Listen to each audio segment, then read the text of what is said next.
大家平安。平安。那个，我先讲一下哈，那个圣诗啊，你们不要想说，好，那个跟我没关系，那好像台语谈的。其实真的是可以的话，你就是一个人可以挑一本回去摆着。以后有机会的话，可以学白话字，因为也有教会也会开白话字班。你会发现，这白话字其实就是英文的字母拼出来的嘛。然后可以去唬人哦，就是你看我，人家会说，哇，你看了英文讲台语哦，很厉害，即时翻译。一好笑，就是人家会看不懂白话字的，就会觉得说，哇，你是看了英文讲台语，啊，连过渡到中文都不用，就直接从英文翻译到台语这样子，因为它其实读出来的那个音，念出来那个音，其实就是台语，那个意思也是台语的那个意思，好，所以有圣诗可以提供给大家，带回去一人一本，在楼下开后，可以就是带回家以后有机会就可以有开白话字班的时候，也可以用来练习。这对多学一个语言总是好的哈，大家不用客气，就自己去拿。好，今天讲到士师记，这读经进度呢，这前3天开始进入士师记。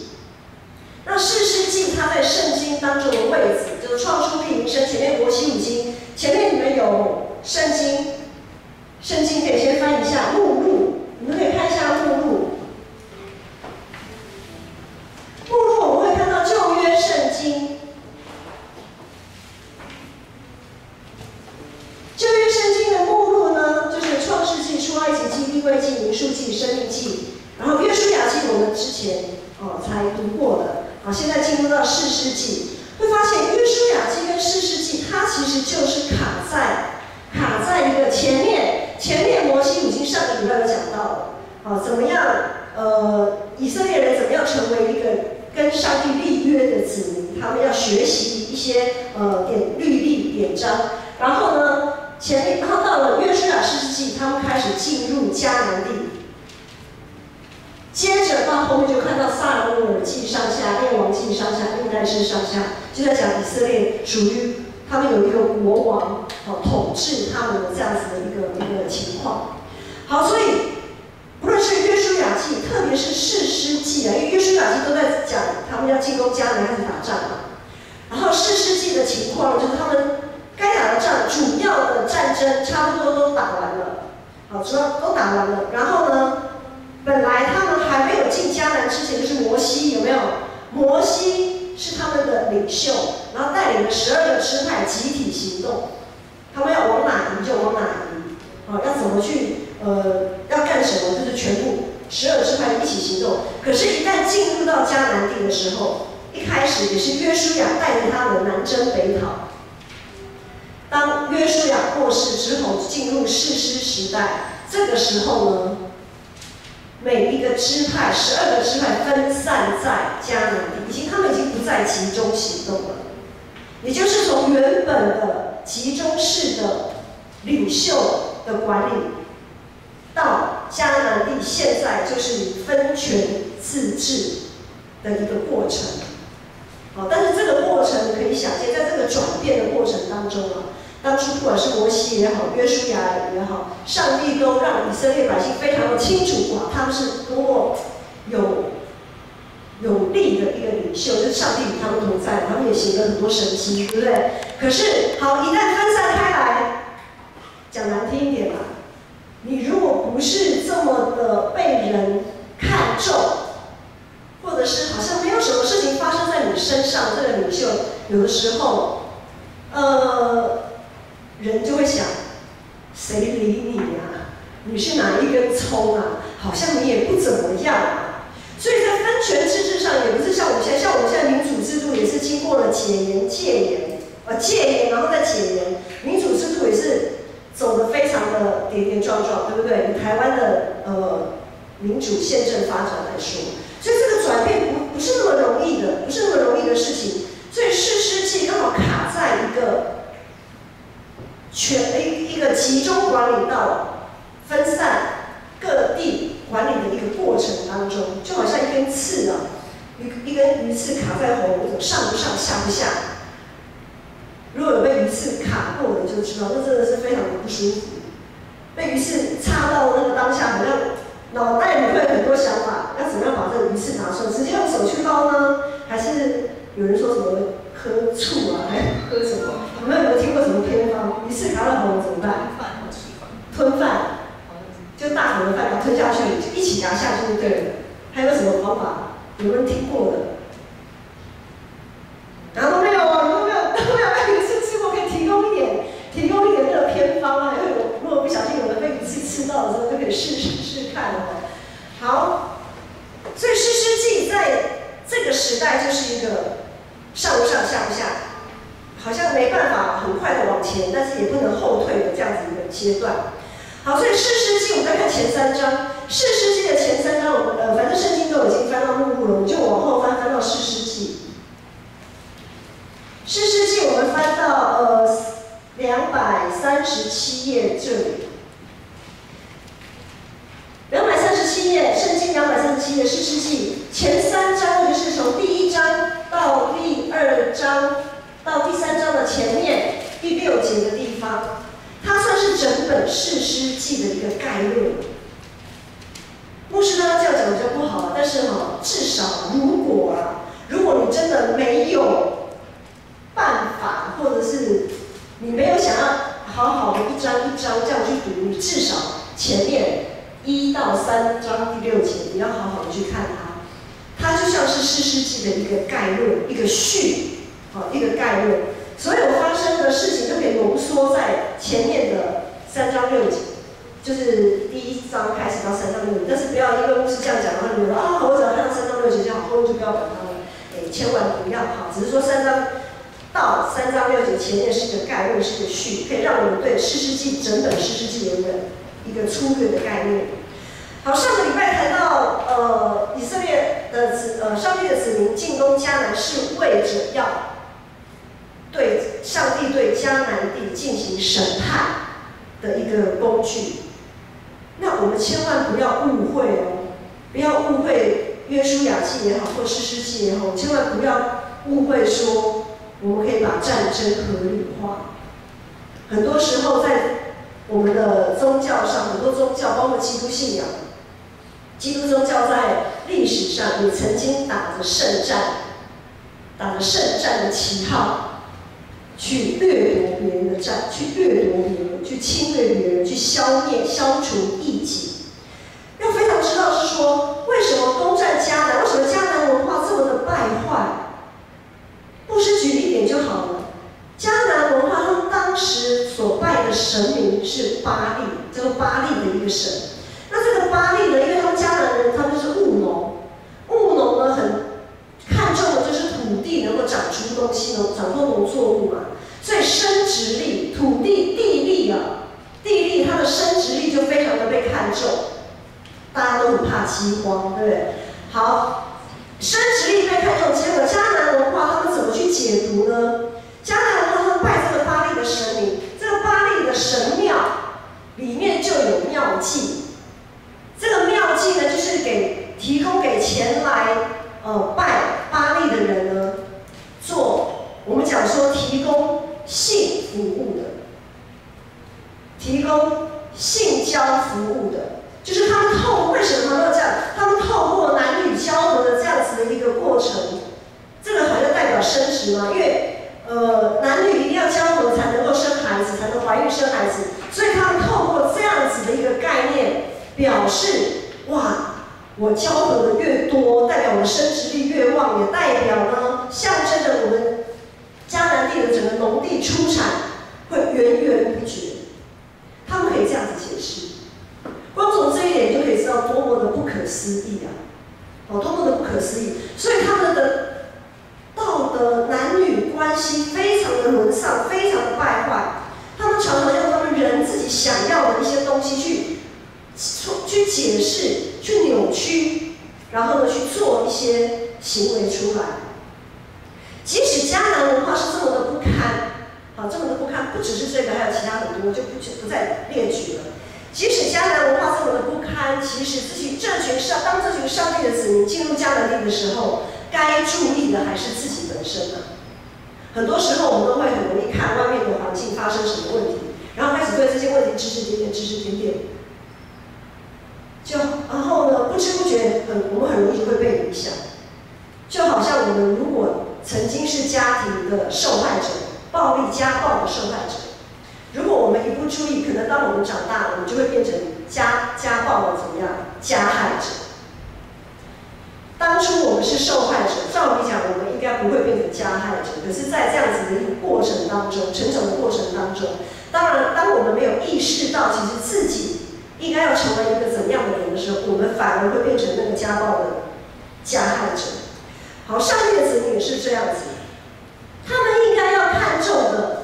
不是迦南文化如何，而是要看重他们要注意在意的是他们自己怎么样维持自己跟上帝立约的这个身份，如何守住上帝子民的这个身份。所以，我们从士师记的前3章概论，我们可以发现一个很可悲的事情。整本士师记非常可悲的就是迦南文化仍然屹立不摇。然而，这群上帝的子民已经被迦南文化影响的东倒西歪了，离上帝越来越远，越来越沉沦。本来应该要高举上帝的公义、怜悯，在这样的情况下，反而被迦南文化来同化。他们也渐渐成为一个只是高举个人、欺压弱势、不公不义的一个民族。首先，我们来看一下今天的经文。今天的经文在17节到19节有讲到，当约书亚带领他们先打完一轮的南征北讨一些主要战役的时候呢，好，他们开始分散到各个支派的领地，好，他们的领地。于是呢，犹大17节到19节讲到犹大和西缅。犹大、西缅这2个支派，他们是兄弟2个，他们说好了并肩作战，一起要把他们附近他们那一区的敌人赶出去，赶出去。于是呢，19节说，耶和华与犹大同在，犹大就赶出山地的居民，只是不能赶出平原的居民，因为他们有铁车。然后同样在21节记载，便雅悯支派另外一个便雅悯人没有赶出住耶路撒冷的耶布斯人，耶布斯人仍在耶路撒冷与便雅悯人同住，直到今日。为什么这些以色列人没有完全赶出他们应该要赶出的人呢？明明在约书亚记那个时候，他们要开始进到迦南地，上帝就有吩咐，你要把所有的迦南地的都灭尽，不管是人牲畜。那为什么现在赶不出来？很多时候人就是这样子，有时候就是没有做到完全，可能就是做得透。台语说“头小小没有定力”，虎头蛇尾，虎头蛇尾。他们认为反正这样子就够了啦，我只是占领这样，我只要占领的主要城市，比如说我们首都有敌人攻过来，台北市这个首都攻下了，好，新北那些呢，慢慢来啦，好，三重、新庄、新店，好，慢慢来没关系，来台北市我先攻下来了，总统府已经先攻下来了，其他的慢慢来。以色列人他们认为这样就够了。他们自认为在往后的岁月，他们绝对有能力可以继续掌握那一些人，其他没有赶出的那些人，他们自觉的有能力可以掌握一切。以色列的失败就是对上帝的要求太过于睁只眼闭只眼，得过且过，对自己太有信心、太有把握，他们认为绝对不会被那些文化影响。这样子的妥协，最终导致他们在信仰上整个失败。因为一个地方的文化绝对会影响信仰。我们基督信仰也很容易被民间信仰给影响。就像我们华人的传统好了，华人传统在历史上就有些观星啊，星象，观天象。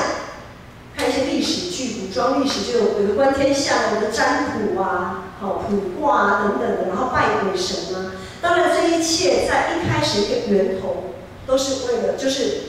对鬼神的敬畏，就想哇，天下有凶相的时候呢，哇，就是君王要躲起来，还是怎么样的。然后如果这个天下还不错，就代表好像可以类似可以娶亲啊，可以做一些好事啊，类似。那在这样子的一个过程当中，渐渐的已经不是敬畏鬼神了，渐渐在这个文化的转变、历史的一个转变过程当中，不管是观星象也好，占卜也好，往往变成君王要巩固他的权位的一个手段或工具，或者是我们在历史当中看到很多有心人士也透过这样子的星象或者是占卜等等，要来革命。如果他们想要推翻前一个朝代，他们可能会散播很多谣言，哇，什么天上有凶相啊，不吉啊，大不吉，大凶，什么代表这个君王腐败什么的，然后他们就散播谣言，那个耸动民心，对不对？然后他们就可以一举推翻所谓的暴政。好，所以呢，天地众神到头来啊，虽然表面上是人在拜鬼神，可是到头来变成是怎样？天地众神变成是服侍人的存在。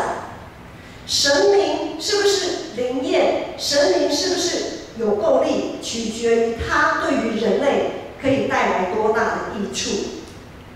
这样子的文化深深的影响，也是深深影响到我们现在的台湾，整个华人社会都是这样子。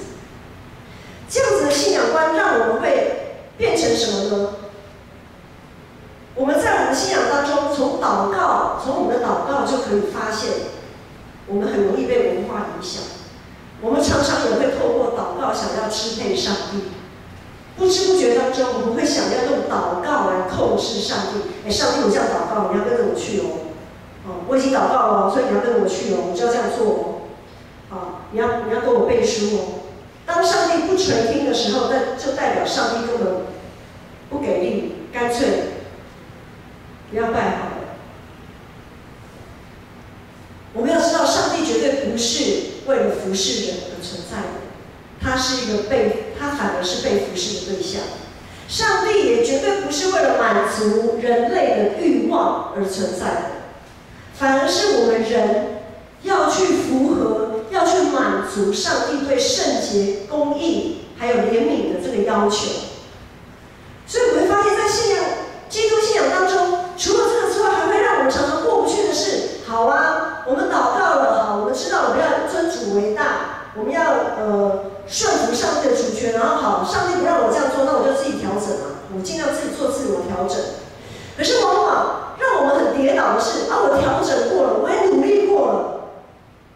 结果还是没有什么改进，没有什么改善，环境还是一样，现况还是一样，一点改变都没有。我们之前在读约伯记的时候，就会发现，其实像约伯这样子的好人，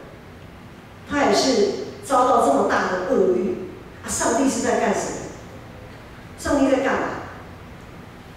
当我们在之前读民数记13章的时候，有记载以色列人当初，他们还没有进入迦南地之前，他们派12个探子去窥探迦南地，然后有10个探子回来都讲了，哇，迦南人多可怕！那边有一个亚纳族的人，像巨人一样，而我们在他眼里像是蚱蜢，大家都吓得发抖，整个腿都软了。只有迦勒跳出来，迦勒跟约书亚，特别是迦勒跳出来说：“不要怕他们，因为有耶和华上帝与我们同在，不要怕，我们只管去。”好，然后上帝也及时回应了迦勒的信心。好，上帝对迦勒说：“当你去的时候，我必与你同在。然后呢，我会把你所窥探的那地赐给你，你一定会把那地的人赶出去。”这个应许的实现就是在今天的20节。今天的20节就说，以色列人当他们真的进入迦南地开始征战的时候，20节说，以色列人照摩西所说的，将希伯伦给了迦勒，迦勒就从那里赶出亚衲族的3个族长。所以在这边果然实现了，迦勒果然赶出了他们口中所谓的巨人这样子的一个民族。好，20节说他们犹大人把他们赶出去了。然后我们回过头看19节，接下来我们要看两节经文，要稍微给他做一点比较。好，19节说耶和华与犹大同在，犹大就赶出山地的居民，只是不能赶出平原的居民。这边说不能。然后21节呢？21节说，另外一个支派便雅悯人是没有赶出住耶路撒冷的耶布斯人，这不一样哦。一个是不能赶出，一个是怎样？没有赶出，不能跟没有差很多。然后在这一段经文的描述，我们也看到，上帝有的时候会让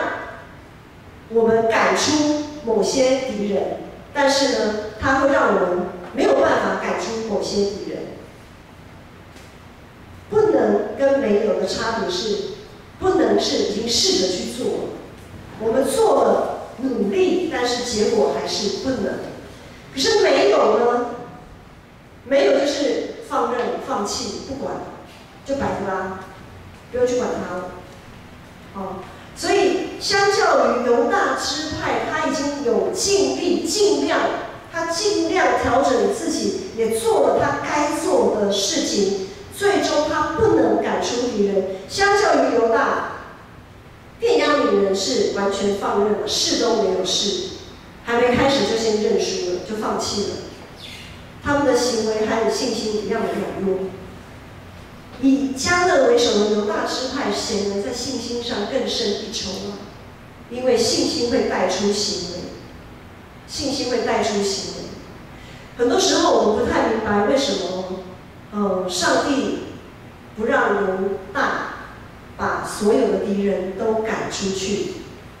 就好像我们不太明白上帝为什么会容许我们生活当中的一些困难继续存在。很多时候我们不明白，就好像很多时候我们不明白，上帝将我们生活当中的难题像一根刺一样卡在我们的喉咙。我不晓得大家现在可以想想，在你生活当中有没有像这样子的一根刺？是工作的问题吗？是感情的问题吗？是课业的问题吗？是人际关系的问题吗？还是自己的脾气、自己的情绪各方面，那一根刺始终没办法从我们的生命当中挪开。很多时候我们没有办法，即便我们再怎么调整了，还是没有办法把这根刺拿掉。以身体来讲好了，牧师有过敏体质，这2天鼻子就不太舒服，就是会一直打喷嚏，然后整个这边就很痒，这样眼睛也很痒，鼻子也很痒，然后打喷嚏这样就很不舒服。可是没有办法，上帝他就是给我这个体质，我也没有办法把它丢掉。我也没有办法把鼻子换一个鼻子这样，它就是一直留在我的身体上面。我就是必须每年日复一年复一年，然后每到了就是会过敏季节，这个过敏就大发作这样。我没有办法把这根刺拿掉，这是在身体上。如果上帝定义要把一根刺，或者是几根刺留在我们的生命当中，像保罗一样，我们该如何？我们该如何？那根刺可能是长久，也可能是长久习惯的累积。比如说现在3C 用品非常的便利发达，很多年轻人都已经网路成瘾了。这个网路成瘾这件事情也算是一种刺，也算是一种刺。比如说年轻人、儿童、小孩、幼儿，出去吃饭有时候看很多父母就是那个手机就架在那边给他看影片，然后你不要吵就好了，影片给你看，只要嘴巴闭起来，眼睛看着影片啊，父母还可以做自己的事情，可以舒舒服服的吃个饭。你要吃就吃，不吃拉倒，还是怎么样？那我们要怎么去面对这些刺呢？我们是要像便雅悯人那样子啊，不用赶了啦，没关系啦，就放任，还是要像犹大支派这样子，尽力的去调整，即便是累积的不良习惯，去调整是这么的困难，但是呢，我们有没有努力的去调整，还是放任它随便？这是给我们一个很大的提醒。因为如果我们想要调整，即便没办法完全，至少我们还是处在一个跟这个敌人、跟这根刺在抗衡、在对抗的这样子一个阶段。我们的态度还是在一个随时预备作战的一个态度，而不是弃甲投降。那个态度很重要，因为这个信仰的态度会影响，也会导致，如果我们不及时的调整那些不良的习惯，如果我们没有及时的随时的想要把那根刺挪开的时候，那根刺、那个习惯、那个坏习惯，一定会一直影响你，而且会影响你越来越深。当我们不去试图做改变的时候，我们就只能随波逐流，就是成了就是最后我们信仰的光景，也是非常的凄惨，也是非常的凄惨。那当然，或许当我们都已经尽一切可能做了调整改变，困难依然存在，就是我们在对抗这个瘾。好，我们讲说网络成瘾，这个上瘾这件事情，如果以这件事情做例子来讲，或许我们还是没有办法摆脱那样子的意念，但是至少我们没有宣告失败，我们还没有投降，我们还没有举白旗耶，我们还有机会得胜，我们还没有认输，我们还在抗衡，我们还在上帝的保守里面，而上帝对保罗说，在哥林多书，上帝对保罗说：“我的恩典是够你用的，因为我的能力是在人的软弱上显得完全。”所以保罗更爱夸口自己的软弱，好使基督的能力复辟他。那根刺虽然卡在我们的身心灵上，让我们非常的痛苦，好像看起来我真的是被咒诅了，被上帝惩罚了，看起来好像是这样子一回事。其实换个角度来想，那根刺也是一个祝福啊。因为有那一根刺在，才会提醒我们，催促了我们更接近上帝，更多的亲近上帝，更多的向上帝祷告，更多的要去认识他。诗篇里面有一位诗人，他说：“我们的肉体虽然渐渐衰残，但上帝是我们心灵的力量，是我们的福分，直到永远。”当复活的耶稣向门徒显现的时候，他的肋旁仍然有被枪刺过的、被枪扎过的这样子的痕迹。他的手掌也有被钉子钉过的伤痕，这些伤痕都在。耶稣替我们所受的苦难跟羞辱，一直都在身上，代表着其实耶稣基督从来没有忽视，也从来没有忘记我们所受的苦难。然后我们要知道，耶稣怎么面对他的苦难？上帝并没有挪去十字架，上帝没有为耶稣挪去十字架。虽然耶稣有求，主啊，若你愿意，求你把这个苦杯挪开。上帝没有挪开，上帝并没有挪开耶稣他的痛苦，他没有挪开耶稣即将要受的痛苦。反而是透过耶稣他在客西马尼园的祷告，耶稣透过祷告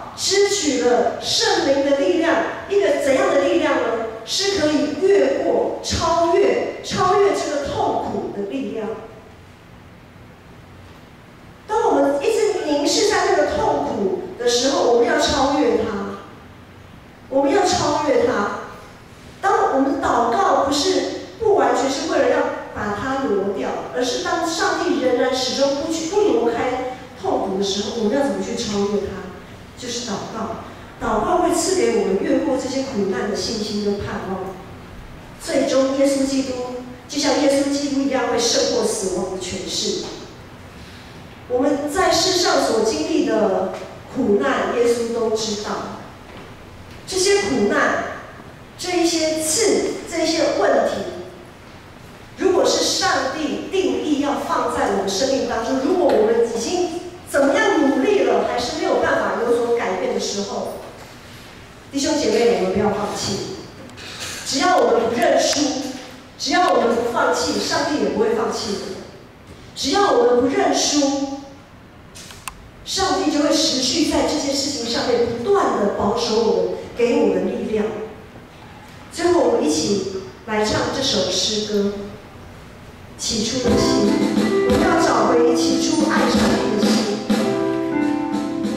用一个跟上帝愿意跟上帝亲近的这样的心，让这样子的一个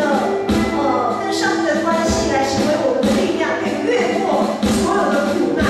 然后，当我们跟耶稣基督一起承受苦难的时候，我们必定会和耶稣基督一起享有复活的荣耀。我们一起来唱这首诗歌。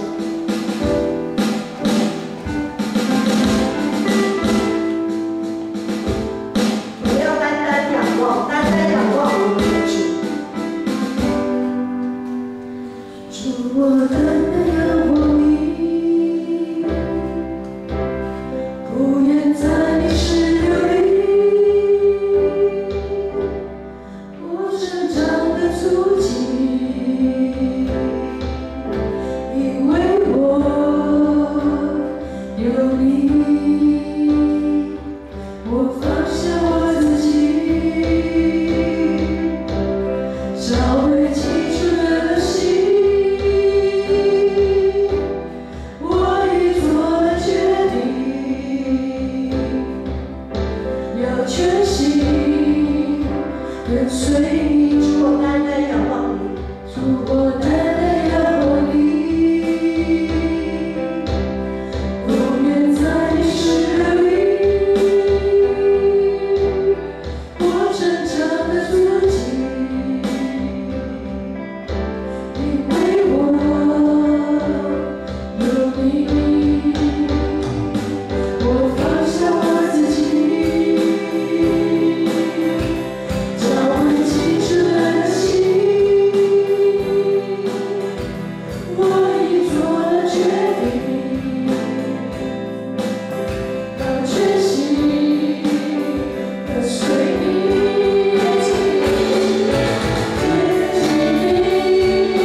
我们生命当中的敌人的时候，主，